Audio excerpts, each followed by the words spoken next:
푸틴은 큰 도박을 했다. 6월 15일에 그는 우크라이나에 대규모 공습을 시작했다. 70개의 미사일과 611대의 드론이 발사되었다. 목표는 군사시설이 아니었다. 유네스코 세계유산 수도원이 불길에 휩싸였다. 민간 아파트 건물들이 파괴되었다. 키이우 위로 검은 연기가 피어오르는 장면이 전 세계 언론에 방송되었을 때 젤렌스키는 역사적인 반응을 보였습니다. 우크라이나가 불타면 모스크바도 불탈 것이다. 보복은 즉각적이고 파괴적으로 이루어졌습니다. 6월 18일 아침 우크라이나는 전쟁 시작 이후 모스크바에 대한 최대 규모의 드론 공격을 감행했습니다. 크렘린에서 15km 떨어진 정유소가 반복적으로 공격을 받았고 주요 공항 4곳이 폐쇄되었습니다. 러시아에서 가장 보호받는 도시의 방공 시스템은 이 대규모 공격에 무력했습니다. 수백만의 모스크바 시민들이 다시 한번 푸틴의 공격성에 대한 대가를 치렀습니다. 모든 것은 무인 시스템 부대, SBU, 특수작전, 그리고 방위 정보가 약 200대의 드론을 모스크바로 향하도록 조정하면서 시작되었습니다. 러시아 전역에서 총 500대의 드론이 이 공격에 동원되었습니다. 주요 목표는 모스크바 남동쪽에 숨겨진 거대한 시설, 카즈프롬 네프트 소유의 코폰냐 정유소였습니다. 이는 일반적인 산업시설이 아닙니다. 모스크바 지역 전체 휘발유 수요의 40%와 디젤의 절반이 이 시설의 파이프를 통해 흐릅니다. 드론은 이 정유소에 한 번이 아니라 여러 번 도달했습니다. 확인된 영상에서 드론이 연기 기둥으로 직접 돌진하는 모습이 보이며 최소 5개의 별도 화재 지점이 형성되었습니다. 게다가 이것은 정유소의 첫 번째 상처가 아니었습니다. 이틀 전에도 공격을 받았고 주요 처리 장치가 심각한 손상을 입었습니다. 6월 18일의 타격은 그 상처를 치명적으로 만들었습니다. 하지만 여기서 우리가 정말로 논의해야 할 것은 타고 있는 연료의 비용이 아닙니다. 진정한 타격은 타고 있는 기술에 있습니다. 우크라이나 정보부는 직접적으로 분별 증류탑을 목표로 삼았습니다. 이 탑들은 소련 시대의 철덩어리가 아니라 서구에서 유래한 첨단 기술의 프로세서와 밸브로 작동하며 압력, 온도, 흐름을 마이크로초 단위로 계산하여 관리합니다. 그리고 블라디미르 푸틴이 자신의 국민에게 숨기는 가장 큰 진실은 이것입니다. 러시아는 이 부품들을 제조할 수 없습니다. 서방 제재로 인해 이러한 밸브와 프로세서의 수입이 완전히 차단되었습니다. 중국산 대체품은 이러한 대규모 시설의 보정에 맞지 않습니다. 다시 말해 우크라이나는 단순히 수백만 달러 상당의 휘발유를 태운 것이 아니라 러시아의 기술적 신경계를 절단했으며 그 수리는 몇 달, 어쩌면 몇 년이 걸릴 것입니다. 코폰야가 조용해진다는 것은 모스크바의 물류 중심이 흔들리고 있다는 것을 의미합니다. 피해는 정유소에만 국한되지 않았습니다. 모스크바의 4개 주요 공항인 브누코보, 셰레메티예보, 도모데도보, 주콥스키가 동시에 모든 항공편을 중단해야 했습니다. 수백 건의 출발이 취소되었습니다. 수도는 세계와 자국으로부터 고립되었습니다. 그렇다면 어떻게 그렇게 많은 드론이 세계에서 가장 방어가 철저한 수도 중 하나에 침투할 수 있었을까요? 그 답은 우크라이나가 사용한 여러 무기 플랫폼의 치명적인 동기화에 있습니다.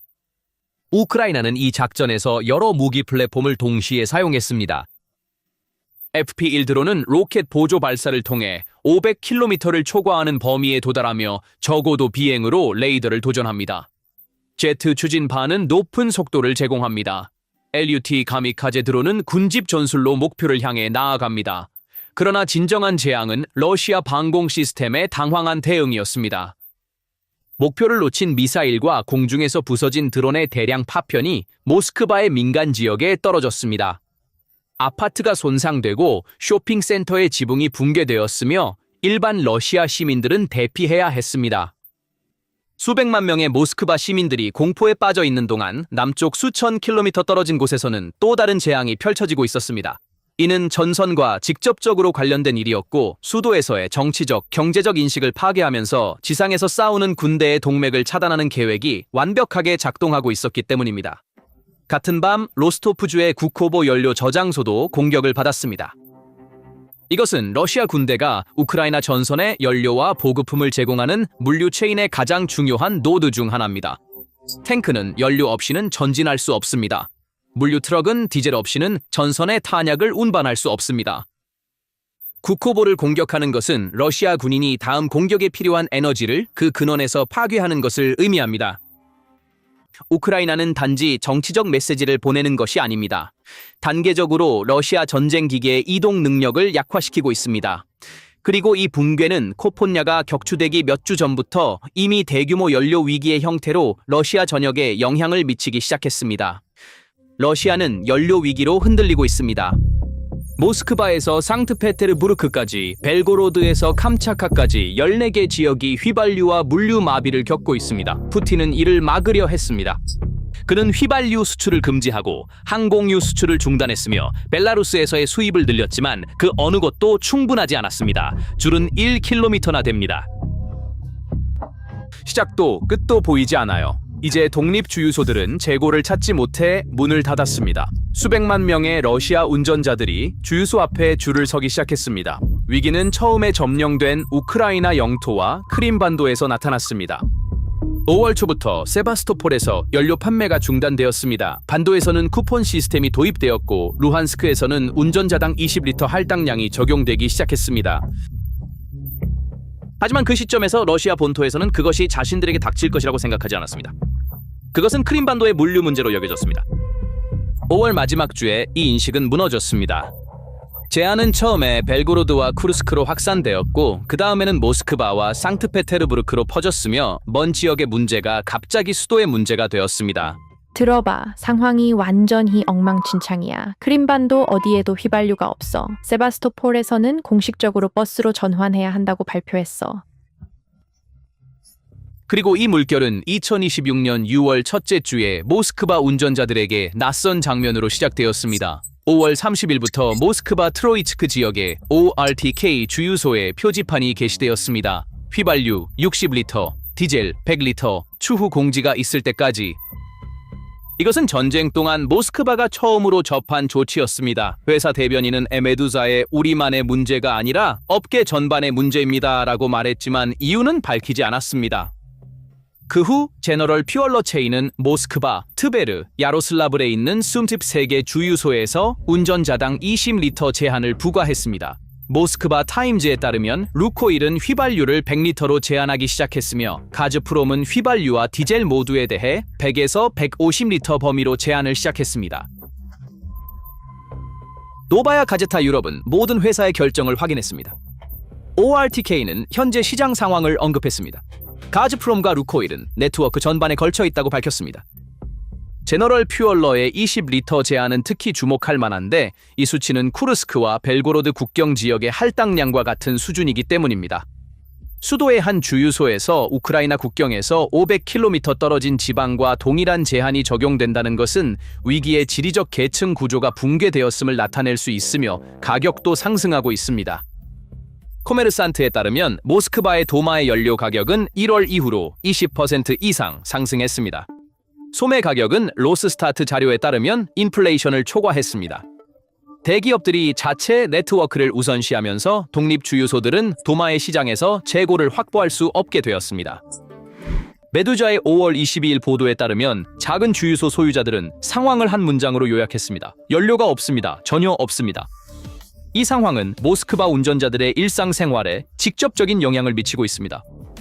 여러 번 줄을 서는 것이 필수가 되었습니다. 일부 운전자들은 하루 연료 수요를 충족하기 위해 아침과 저녁에 각각 다른 주유소를 방문하고 있습니다. 물류 회사들은 배송 비용을 재계산해야 했고 이는 소매 가격에 반영되었습니다. 약 2천만 명의 대도시 모스크바는 이제 연료 할당량에 따라 일상생활을 조정해야 합니다. 모스크바 카잔 M12 고속도로의 상황도 긴장감이 감돌고 있습니다. 운전자들은 예비 연료통을 휴대하는 습관을 늘렸고 이는 안전 문제를 야기했습니다. 그리고 이러한 상황은 러시아에서 새로운 것이 아닙니다. 2025년 10월 첫 번째 주요 정유소 파업 물결 동안 중요한 M2 고속도로에서 비슷한 혼란이 발생했습니다. 트럭 운전사들은 연료를 찾지 못해 경로를 변경했고 배송 체인이 끊어졌으며 소매 가격이 상승했습니다. 이제 같은 상황이 훨씬 더 큰 규모로 돌아올 수 있습니다. 그 당시에는 정제 능력의 20%가 중단되었지만 지금은 40%입니다. 모스크바는 러시아의 물류 중심지로 전국 각지로 뻗어 있는 고속도로와 철도망의 결절점입니다. 주와 함께 약 2천만 명이 거주하는 이 대도시에서 연료 제한은 운전자뿐만 아니라 이 도시를 통과하는 모든 트럭, 모든 배송, 모든 공급망에 영향을 미칩니다. 트럭 운송 차량이 모스크바에서 연료를 찾지 못하면 러시아의 내부 물류 네트워크가 붕괴되기 시작할 수 있으며 이 도미노 효과는 식품 가격에서 산업 생산까지 모든 것에 영향을 미칠 수 있습니다. 위기는 아직 이 임계점에 도달하지 않았지만 새로운 제한이 생길 때마다 한 걸음 더 가까워집니다. 그리고 위기는 푸틴의 출생지인 러시아의 두 번째로 큰 도시에도 도달했습니다. 그 시기는 매우 아이러니합니다. 바로 그 주에 상트페테르부르크에서는 푸틴이 세계에 자신의 에너지 강국 이미지를 보여주는 SPIF 포럼을 개최하고 있었습니다. 푸틴이 130개국에서 온 손님들에게 러시아의 에너지 파워에 대해 이야기하는 동안 같은 도시의 주유소 운전자들은 할당량으로 고군분투하고 있었습니다. 폰탄카의 6월 3일 보도에 따르면 키리시 아부토 서비스 네트워크에서는 영수증당 50리터 제한이 적용되고 있습니다. 일부 로스네프트 주유소는 고객에게 95리터로 제한하고 있으며 이는 대형 SUV의 연료 탱크를 거의 가득 채우는 양입니다. 이 제한의 목적은 탱크를 채우면서 함께 통을 채우는 것을 방지하기 위함입니다. 한 시설 관리자는 폰탄케 AI95가 가장 어렵다고 말했으며 이는 고옥탄 가솔린이 거의 구할 수 없다는 것을 의미합니다. 그리고 이러한 물류의 취약성은 훨씬 더 큰 위험을 보여줍니다. 모스크바와 상트페테르부르크를 잇는 고속도로 회랑은 러시아에서 가장 바쁜 물류 동맥 중 하나입니다. 트럭들은 이 경로를 따라 끊임없이 연료, 식품, 산업제품을 운반합니다. 2025년 10월 첫 번째 정유소 파업 물결 동안 이 회랑은 심각한 혼란을 겪었습니다. 배송 지연과 가격 인상의 연쇄가 형성되었습니다. 이제 같은 압력이 훨씬 더 큰 규모로 돌아올 수 있습니다. 키네프가 완전히 중단되면서 러시아 북서부의 물류 다리가 언제든지 끊어질 수 있습니다. 그리고 위기는 러시아 북부로도 확산되고 있습니다. 모스크바 타임즈에 따르면 카렐리아 공화국에서는 운전자당 20리터 제한이 있습니다. 무르만스크 지역에서 돌아오는 운전자들은 주유소에서 긴 줄을 보고했다고 전했습니다. 이 지역들은 난방을 위해 디젤에 크게 의존하고 있습니다. 여름의 휘발유 제한으로 어려움을 겪는 지역이 겨울에 난방 연료도 찾지 못한다면 직면할 상황은 훨씬 더 심각할 수 있습니다. 모스크바와 상트페테르부르크가 위기에 가장 눈에 띄는 얼굴이지만 상황은 그들에 국한되지 않습니다. 제한은 처음에 국경 지역에서 시작되어 지리적 논리에 따라 중심으로 퍼졌습니다. 우크라이나 국경에 가장 가까운 벨고로드와 쿠르스크에서는 로스네프트 주유소가 캔의 연료를 채우는 것을 완전히 금지했습니다. 쿠르스크에서는 AI95에 대해 차량당 20리터 할당량이 적용되고 있습니다. 메두자에 따르면 벨고로드 경제부 장관 구세프는 이 금지를 작업장 안전 요건으로 제시했지만 지역 주민들의 게시물은 실제 이유가 재고 부족임을 나타냅니다. 제한은 프스코프 지역의 타크네프트 주유소에서 시작되었습니다. 노브고로드에서는 차량당 20리터 제한이 논의되고 있습니다. 보로네시의 운전자들은 특정 주유소에서 휘발유를 찾을 수 없다고 불평하고 있습니다. 크라스노야르스크와 톰스크 지역에서는 운전자들에게 캔의 연료를 채우는 것을 거부하고 있습니다. 당국은 이를 휴가철 때문이라고 설명하지만 실제 이유는 재고 부족이며 이 위기는 러시아의 가장 외진 지역까지도 영향을 미친 것으로 보입니다. 캄차카에서는 제한이 보고되고 있습니다. 모스크바 타임즈에 따르면 나토 국가들로 둘러싸인 칼리닝그라드에서는 2달 만에 휘발유 가격이 리터당 4루블 올랐습니다. 위기 상황이 국경 지역에서 수도로 그곳에서 북쪽과 동쪽으로 확산되고 있습니다. 이것은 파도처럼 확장되는 침식 패턴입니다. 타타르스탄, 러시아의 주요 정유 지역 중 하나는 산업 생산에 대한 연료 제한의 영향을 받고 있습니다. 우크라이나는 이전에 이 지역의 석유 인프라를 드론으로 공격했으며 같은 목표에 대한 새로운 작전이 있을 수 있습니다. 러시아 남부의 로스토프와 크라스노다르, 즉 국가의 곡창지대는 직접적으로 제한의 영향을 받고 있습니다. 농기계가 디젤을 찾을 수 없습니다. 수확기의 트랙터가 작동하지 않으면 작물 손실이 증가하고 식품 가격에 추가적인 압박이 가해집니다. 이 지역의 농부들은 대체 연료를 찾기 시작했지만 선택지는 제한적입니다. 남부의 위기는 운전자들뿐만 아니라 잠재적으로 러시아의 식량 안보도 위협하고 있으며 점령된 지역의 상황은 훨씬 더 심각합니다. 루한스크에서는 운전자당 20리터 할당량이 적용되고 있습니다. 도네츠크, 마키이우카, 호를리우카 주민들은 주유소에서 휘발유를 찾을 수 없다고 보고하고 있습니다.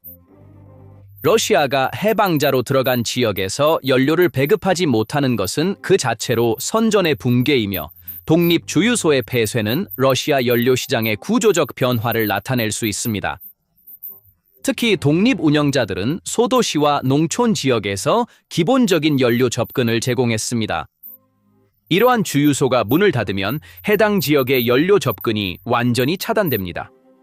대기업은 자체 네트워크에 계속 공급할 수 있지만 이러한 대기업이 소기업을 잡아먹는 역학은 지리적 격차를 만들고 있습니다.